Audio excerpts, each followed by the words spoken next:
Evidentemente luego de cada elección, por más que sea una consulta popular, por más que sea una elección primaria, siempre hay tela para cortar en materia de política y por eso estamos allí con el invitado Ariel. Exactamente, estamos junto a Maximiliano Aguiar de la consultora Cierto. Hay que decir que fue la consultora que en esta semana anterior, previo a la elección, antes que nada dio la última encuesta, el día miércoles fue, y que luego con los resultados provisorios que ya se están conociendo, podemos decir que ha sido la consultora que más ha acertado, sobre todo en los porcentajes y en la diferencia, en la categoría para presidente, para gobernador aquí en San Juan y en varios departamentos también. Maximiliano, buen día, ¿cómo estás? ¿Qué tal? Te agradezco el comentario, realmente bien, muy bien. Eso es lo que pasó en conclusión, ¿no? Porque ya se conocen números del escrutinio provisorio, hay algunas diferencias también respecto al boca de urna y algunas sorpresas, ¿no?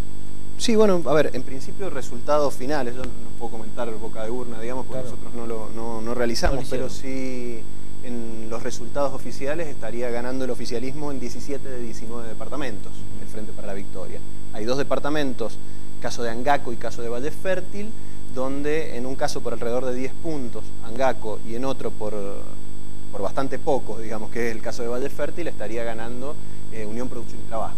Bien, creo que esas son dos noticias interesantes para dar en esta etapa, que en 17 de 19 departamentos estaría ganando el Frente para la Victoria, ya con el escrutinio provisorio claro, prácticamente concluido, si no concluido en estos momentos. Maximiliano, buenos días, bienvenido y muchas gracias por estar acá. Sabemos que ha sido muy agitada la tarde de ayer, ¿no? Sobre todo. Sí. Queríamos conocer algún detalle de estos 2 departamentos que han sorprendido, porque los bocas de urna daban prácticamente casi 20 puntos arriba los actuales intendentes, o la fórmula oficialista, digamos, arriba de lo que finalmente resultó. ¿Por qué se da tanto la diferencia?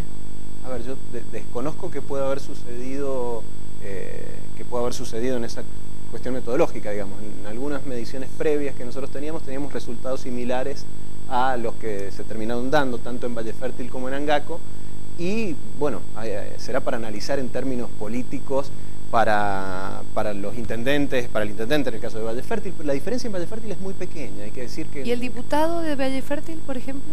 Sí, hubo un nivel de corte de boleta, ya que estaría en primer lugar en Valle Fértil el diputado del Frente para la Victoria, por escaso margen, y estaría en segundo lugar el candidato intendente del Frente para la Victoria. Entonces, evidentemente, entre esas 2 categorías ha habido algún nivel de corte, pero estamos hablando de diferencias de 2 puntos, de diferencias muy pequeñas en ese departamento. ¿Y en el caso de Angaco? Bueno, en el caso de Angaco la diferencia es mayor, ahí hay 10 puntos a favor de José Castro de Unión Producción y Trabajo por sobre Omar Blanco de el Frente para la Victoria. Bien, ahí sí hay una diferencia más importante a favor del candidato José Castro, ¿no? Maximiliano, también uno puede dilucidar, ¿no?, que la gente o aprendió a cortar boleta o ya tenía pensado hacerlo, porque la verdad que hay resultados que así lo respaldan. El gobernador no tiene el mismo porcentaje que la presidenta, por ejemplo, en San Juan, y así sucesivamente con intendentes, senadores. Ha habido un trabajo de corte por parte del electorado. Sí, evidentemente hay un aprendizaje permanente por parte del electorado respecto de las técnicas y de los conocimientos necesarios para ejercer de mejor manera su derecho de votar, ¿no es cierto? Pero en principio hay algunos departamentos donde ha habido un nivel de corte muy alto y hay algunos otros departamentos donde ha habido un nivel de corte muy bajo, realmente.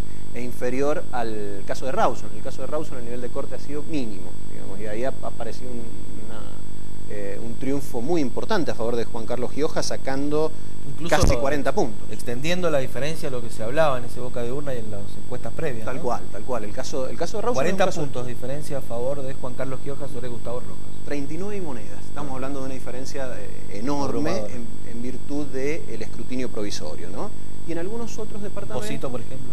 En el caso de Posito está rondando, no sé si los 50 puntos, 70 y algo estaba allá ahí en Posito, con lo cual también es una diferencia, es la más grande de la provincia, entre primero y segundo, y el mayor nivel la mayor cantidad de votos obtenida por un candidato a intendente del Frente para la Victoria. Creo que ese es otro dato interesante de esto. De todas formas, los valores oscilan en valores cercanos a los 65, 67 puntos, que es básicamente lo que saca el actual gobernador y candidato del Frente para la Victoria, 69. 3 puntos más, solo 3 puntos más que en la consulta popular, lo que avala un poco lo que comentábamos con ustedes en ese momento, de que la consulta popular era básicamente un plebiscito y que quienes votaban por el sí en la consulta popular iban a terminar votando por el Frente para la Victoria y por José Luis Gioja. Eso sucedió, la diferencia en 70 puntos casi, 69% que saca en esta ocasión y 66 puntos que sacó en la consulta popular, ¿no? Con su experiencia, Maximiliano, ¿le asombra después de 8 años de gobierno una amplia diferencia o una amplia aceptación, si podemos decirlo, del 70% de la población con respecto a la gestión del actual gobierno? Me refiero a gestión porque digo, en la mayoría de los departamentos así ha sido, ¿no? Sí, a ver, en principio la imagen de gestión del gobierno de José Luis Gioja está rondando los 75 puntos de imagen positiva, lo que no se traduce necesariamente en votos, claro. ¿Bien? Y 69% de votos efectivos, digo, por esto no, se habla de una encuesta electoral, en realidad ha sido un censo electoral, porque se le ha preguntado acá a todos y cada uno de los electores cuál, digo, en esta primaria que solamente implica la selección de candidatos, se le ha preguntado a todos los electores. Y mantener un nivel de apoyo popular de ese carácter, digamos, es una cuestión de estudio. De hecho, nosotros estamos escribiendo en este momento un paper respecto de esto para compartir con algunos colegas de otras provincias que consultan respecto de la situación en San Juan, ¿no? Ya que lo normal y claro, ¿cómo lo sostiene en el tiempo, ¿no? Lo lógico es que haya un proceso de declinación que se suele presentar cuando hablamos de mandatos de 4 años alrededor del segundo año. Claro. Segundo, tercer año comienza un proceso de declinación. Acá ya estamos hablando de 8 años, 7 años y monedas, casi 8 años y un sostenimiento, y de hecho ha habido un incremento paulatino. Nosotros hablábamos de que hace 2 años atrás hablábamos de un piso de imagen de 65 puntos que luego se fue a 70 y ahora está alrededor de 75. O sea que ha habido un incremento en el nivel de imagen positiva de gestión que también se revela en los resultados. Hay que recordar que en 2007 José Luis Gioja gana con el 61% de los votos, lo que es unos cuantos puntos por debajo de lo que obtuvo en el día de ayer.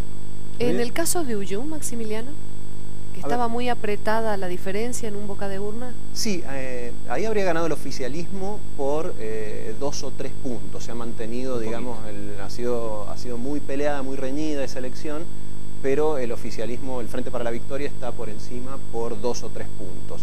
Esos son los departamentos junto con Chimbas, ¿no? Que 2 candidatos del Frente para la Victoria tuvieron una diferencia de 3 puntos uno de otro, ¿no? En el caso de Mario Tello sobre José Camacho, ¿no? La diferencia fue tan solo de 3 puntos. Claro, una diferencia menor a lo que decían algunas encuestas y también a lo del boca de urna.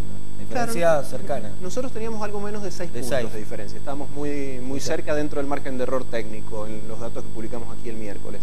Y 3 puntos y moneda fue la diferencia final entre Mario Tello y José Pepe Camacho, ¿no? En ese caso fue también un resultado muy cercano, ¿no? Claro. Ahora, estadísticas en la historia, ¿no? O sea, al menos en las últimas elecciones, Maximiliano, uno puede decir que, si bien es imposible revertir estos resultados, pueden haber modificaciones de acá a octubre. Muchos dicen que algún hecho que pueda suceder en la sociedad o en el ámbito político, pero la verdad que en el medio, salvo que, no sé, el Tour de Francia no deje un ganador sanjuanino en San Juan, salvo eso, no sé, digo, ¿hay posibilidades de que se modifiquen estos datos? Yo siempre doy el ejemplo de la explosión de la estación Atocha en España, que dio vuelta una elección en 3 días, ¿no? En 3 Exactamente. días. En ciencias sociales, por suerte, digo, para los que nos apasionan las ciencias sociales, todo puede pasar.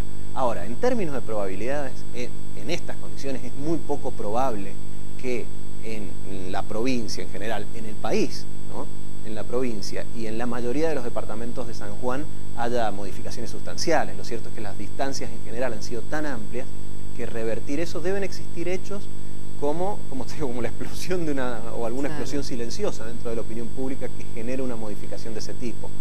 Pero de otra manera, a 2 meses y medio es muy difícil, ¿no? En el caso de Ullum, que ha habido tan poca diferencia, bueno, no decimos en el caso de Chimbas porque obviamente ya Camacho no va a jugar, pero ¿hay posibilidades de revertirlo en el caso de Santa Lucía también, que no han estado muy lejos?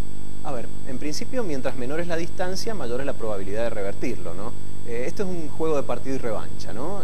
Donde las diferencias, cuando hay diferencias muy abultadas, el equipo rival en la revancha va con pocas ganas a jugar.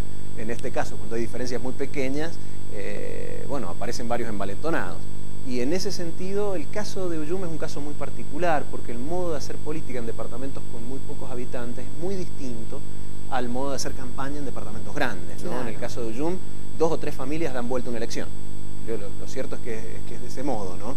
En el caso de Santa Lucía la diferencia es bastante mayor, estamos hablando de 10 puntos, un poco más, y el modo de hacer política también es distinto. Así que habrá que ver sí va a ser muy interesante seguir la campaña en Santa Lucía, el modo en que se desenvuelva la campaña en Uyumi y en algunos otros departamentos para ver, lo mismo pasa en Valle Fértil, porque hay que pensar que en Valle Fértil los candidatos van a ser los mismos. Claro.